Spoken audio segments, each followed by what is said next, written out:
اعوذ باللہ من الشیطان الرجیم بسم اللہ الرحمن الرحیم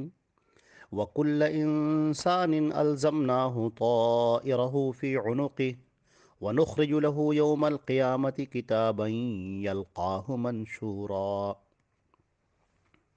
یہ سورہ اسراء کی آیت نمبر 13 ہے، اور ترجمہ اس کا یہ ہے: ہم نے ہر انسان کی برائی بھلائی اس کے گلے لگا دیا ہے، اور بروز قیامت ہم اس کے سامنے اس کا نامہ اعمال نکالیں گے، جسے وہ اپنے سامنے کھلا ہوا پائے گا۔ سب سے پہلے جان لینا چاہیے کہ جب یہ آیت نازل ہوئی ہے تو اہل مکہ کے یہاں ایک دستور تھا، اور بعض جاہلی معاشرے میں آج بھی یہ طریقہ ہے کہ وہ فال نکالا کرتے تھے، پرندوں کے ذریعے سے فال نکالتے تھے۔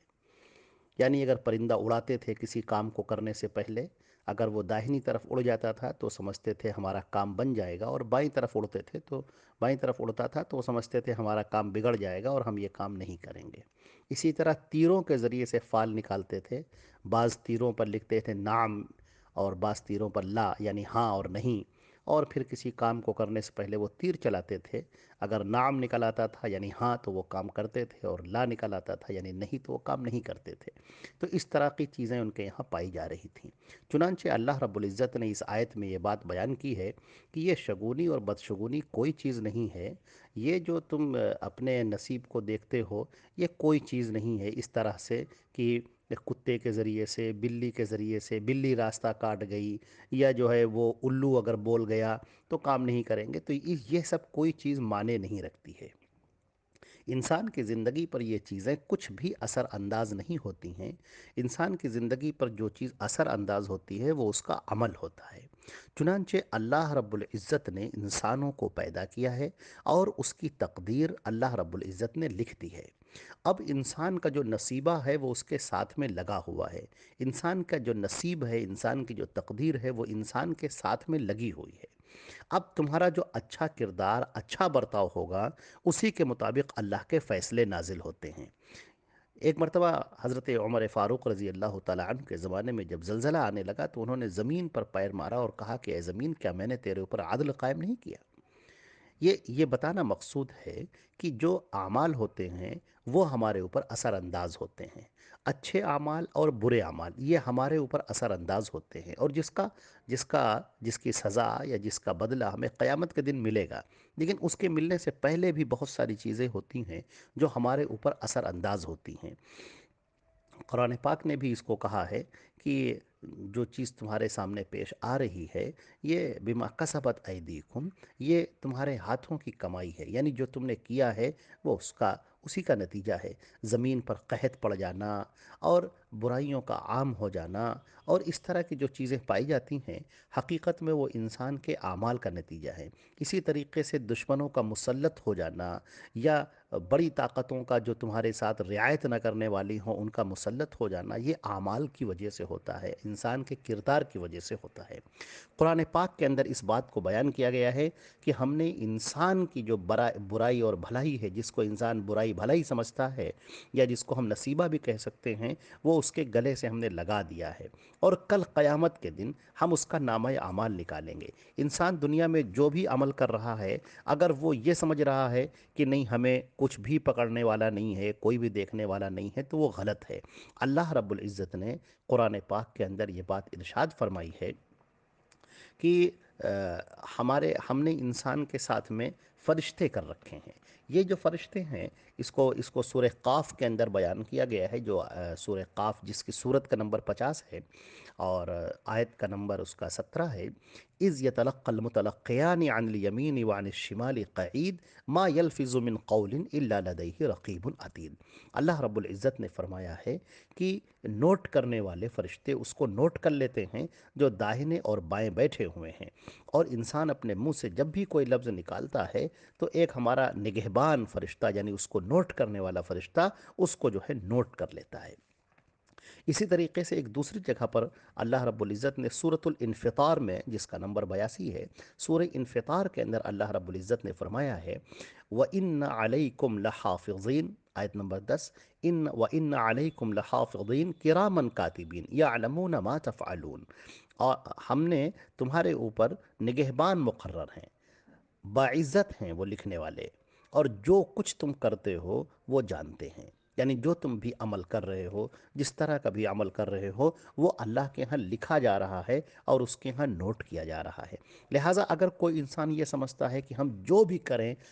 اس کا کوئی ہمیں پوچھنے والا نہیں ہے، چوری کر کے نکل جائیں، ڈکیتی ڈال کے نکل جائیں، قتل کر کے نکل جائیں، دھوکہ دے کر نکل جائیں، تو یاد رکھو کہ تمہارا ہر عمل اللہ کے ہاں ریکارڈ ہو رہا ہے، اور کل قیامت کے دن وہ جب نامہ اعمال اللہ کے سامنے جب تمہارا پیش کیا جائے گا اور تم سے کہا جائے گا اقرأ کتابک، پڑھو اپنی اس کتاب کو، دیکھو تمہارے نامہ اعمال میں کیا لکھا ہوا ہے، کوئی برائی اور کوئی نیکی ایسی نہیں ہے جو کہ چھوٹ گئی ہو، اب تم کو اس کا حساب دینا ہے۔ اس دن سے جو آدمی ڈرا وہ کامیاب ہو گیا۔ وَأَمَّا مَنْ خَافَ مَقَامَ رَبِّهِ، اور جو اپنے رب کے سامنے کھڑے ہونے سے ڈر گیا، وَنَهَى النَّفْسَ عَنِ الْهَوَىٰ، اور جس نے اپنی دل کو خواہشات سے، بری خواہشات سے روک لیا، تو وہ کامیاب ہے، جنت الماوا اس کا ٹھکانہ ہے، اللہ رب العزت کے ہاں اس کا بہترین مقام ہے اور بہترین مرتبہ ہے۔ تو یہ بات یاد رکھنی چاہیے، اس آیت کے اندر یہ پیغام دیا گیا ہے کہ ہر انسان کے ساتھ میں اس کی تقدیر اس کے ساتھ میں لگی ہوئی ہے، اس کا نصیب اس کے ساتھ میں لگا ہوا ہے۔ اگر انسان یہ چاہتا ہے کہ ہم اپنی بدعملیوں کے ذریعے سے، بدعملی کے ذریعے سے ہم اچھا پالیں، تو یہ نہیں ہو سکتا۔ جیسے کہتے ہیں کہ آپ ببول کا پیڑ اگر بوئیں گے تو اس میں سے کہاں سے آم نکلیں گے؟ آپ خاردار درخت بوئیں گے تو پھول اس میں سے کہاں نکلیں گے؟ تو جب آپ غلط کام کریں گے تو اچھا انعام اور اچھی چیزیں تمہیں کیسے ملیں گی؟ یہ نہیں مل سکتی ہیں۔ لہٰذا یہ دنیا کی زندگی جو بہت تیزی سے ختم ہو رہی ہے، اور اس کے بعد موت جو بہت تیزی سے قریب آ رہی ہے، اور مرنے کے بعد کی جو زندگی ہے ہمارے لیے، وہ یا تو خوشیوں کی زندگی بن جائے گی اور یا تو تکلیفوں کی زندگی بن جائے گی۔ اگر ہم نے اچھے اعمال کیے ہیں تو ہمارے لیے خوشیوں کی زندگی ہے، برے اعمال کیے ہیں تو ہمارے لیے پھر انتہائی تکلیف کی اور اذیتوں کی زندگی ہے۔ اور یہ بھی یاد رکھنا چاہیے کہ انسان کا جو عمل ہے وہ انسان کی معاملات کو طے کرتا ہے، انسان کے معاملات کو جو طے کرتا ہے وہ انسان کا اپنا عمل ہے۔ لہٰذا اگر کوئی بدشگونی لیتا ہے بہت سارے لوگ تو یہ ٹھیک نہیں ہے۔ جیسے مثال کے طور پر اگر بلی راستہ کاٹ گئی تو اپنا کام نہیں کرتے ہیں، گھر سے باہر نکلنے چلے چھینک آ گئی کسی کے تو وہ اپنا کام روک دیتے ہیں، یا باہر نکلتے وقت سوچتے ہیں اگر دہی کھا لیا جائے تو تمہارا کام زیادہ سے بن جائے گا۔ یا اسی طریقے سے شادی بیاہ کرتے ہیں تو اس میں تاریخیں دیکھتے ہیں کہ 3، 13، 23، 8، 18، 28 اگر یہ تاریخیں ہوئیں تو شادی بگڑ جائے گی۔ تو یہ ساری چیزیں کوئی معنی نہیں رکھتی۔ اہل عرب شوال میں شادی کو بہت ناپسند سمجھتے تھے۔ حضرت عائشہ رضی اللہ تعالیٰ عنہ نے ایک مرتبہ کہا کہ تم لوگ شوال کی شادی کو، اب افسوس کی بات یہ ہے کہ اس کو بدشگونی سمجھتے ہو، غلط سمجھتے ہو، اس میں کیوں شادیاں کامیاب نہیں ہوتی؟ ذرا میری شادی دیکھو، مجھ سے زیادہ کون خوش قسمت ہے کہ اللہ کے رسول حضرت محمد مصطفیٰ صلی اللہ علیہ وسلم میرے شوہر ہیں۔ تو ظاہر سی بات ہے کہ یہ سب چیزیں جو ہیں، یہ جاہلی معاشرہ جو ایک بے پڑھا لکھا اور اندھ وشواسی جو معاشرہ کہلاتا ہے، وہ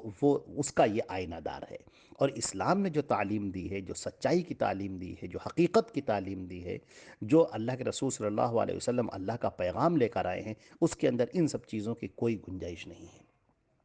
بس ہمیں یاد رکھنا چاہیے کہ اللہ سب سے زیادہ جاننے والا ہے، سب سے زیادہ علم رکھنے والا ہے، اس کو مستقبل بھی معلوم ہے، ماضی بھی معلوم ہے، حال بھی معلوم ہے، کوئی چیز ڈھکی چھپی نہیں ہے۔ انسان کا مستقبل اللہ نے لکھ رکھا ہے، انسان کیا کرے گا وہ اللہ نے لکھ رکھا ہے، لیکن انسان کو خیر اور شر کی طاقت دے کر، اچھائی اور برائی کی طاقت دے کر اس دنیا میں بھیجا ہے، اور اس کا امتحان ہے کہ وہ خیر کے کام کرتا ہے کہ برے کام کرتا ہے۔ خیر کے کام کرنے چلے گا یا برائی کا کام کرنے چلے گا، برائی کا کام کرنے چلے گا تو کوئی فرشتہ اس کو روکے گا نہیں، خیر کا کام کرنے چلے گا تو کوئی فرشتہ اس کو انعام نہیں دے گا۔ یہاں پر اربوں خربوں فرشتے، لاتعداد فرشتے اللہ کے موجود ہیں، اگر اللہ کی اجازت ہو تو وہ بالکل